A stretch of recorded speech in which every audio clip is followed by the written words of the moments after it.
I do want to get your thoughts because we got it from Shaun at the end of the break there. We're going to play you what Zach Wilson, quarterback of the Jets, said yesterday after asked about his performance and the offense's performance in that 10-3 loss. So here's Zach Wilson, quarterback of the Jets. All right. As an offense, though, I mean, when you guys are only able to score 3 points, the defense only lets up 3 points. I mean, do you feel like you let the defense down at all? No. So, Brian, you as a Hall of Famer, a defensive player, the New York Jets defense gave up 296 yards of total offense. Did not give up a touchdown. Obviously, the punt return at the very end of the game was the determining factor. Big for me. All right, you're in the Jets locker room right now, Brian. You're Brian Urlacher, you're Pro Bowl linebacker. How do you look at Zach Wilson today? I'm going to be nice because we can't say curse words on your show. I mean, any quarterback I've ever played with would be like, we have to score more points. We need to play better.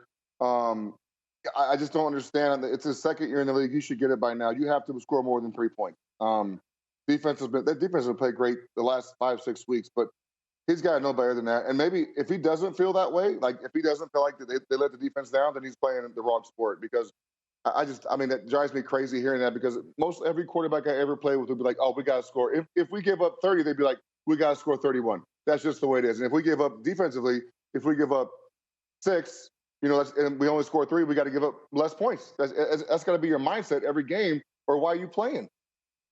Yeah, the word I used for it, Brian, was he's tone deaf. Like he actually has no idea of reality and what's really going on. And for a young quarterback, I think that goes to Mike LaFleur and Coach Salah. Because they have to be honest with him behind the scenes. This is not something that just popped up, that just happened.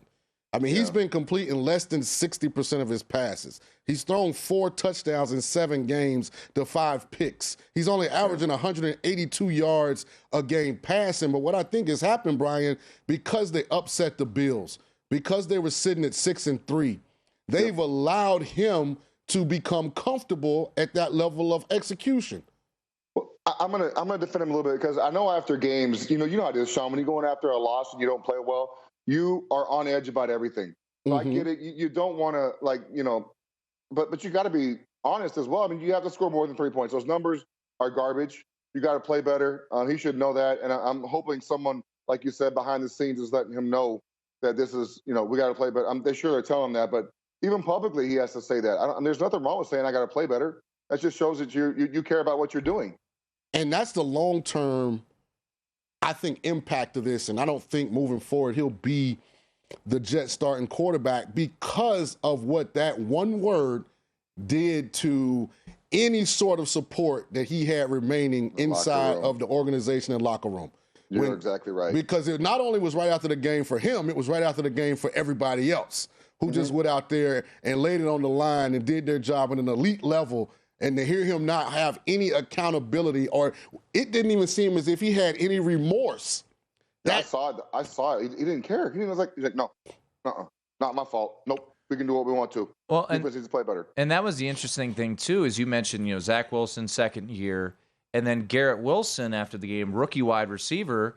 Yep. He was dropping some expletive. He's like, to paraphrase, he's like, we played terrible. It's unacceptable. It starts on the practice field. And it's interesting to see the accountability from a rookie, a wide receiver, and then to see with Zach Wilson. And, I always like, Brian, not to, when everyone goes one way, I'm like, all right, well, let's look at it all. It's hard to defend that, that one-word answer after, you had, I think, 100 yards of total offense against the Patriots.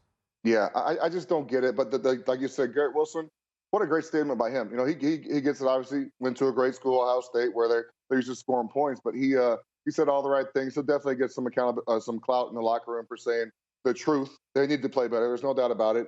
And if they're being honest if the whole offense is being honest, they all need to play better. That's all there is to it. Yeah, it'll be interesting to see moving forward, because the Jets are in a peculiar situation, because I think with Joe Flacco at quarterback, the way that division sits right now, they're 6-4. They're in last, but they're only a game and a half out. I mean, they could be a playoff team, you know. So yeah, there could be 4 teams in the playoffs from that division. Yeah, it'd be interesting. But that's nuts. Hopefully they get it fixed because I like some of their key young guys, especially on defense. I mean, hats off to coach. He's doing a heck of a job with that defensive side of the ball. That was a great hire by them, by the way. I'm a big fan of Robert Saleh. He did a great job at San Fran, obviously carrying over now. He can coach defense, that's for damn sure. Visit VSiN.com to get current odds, listen for free, find showtimes, and download VSiN sports betting podcasts.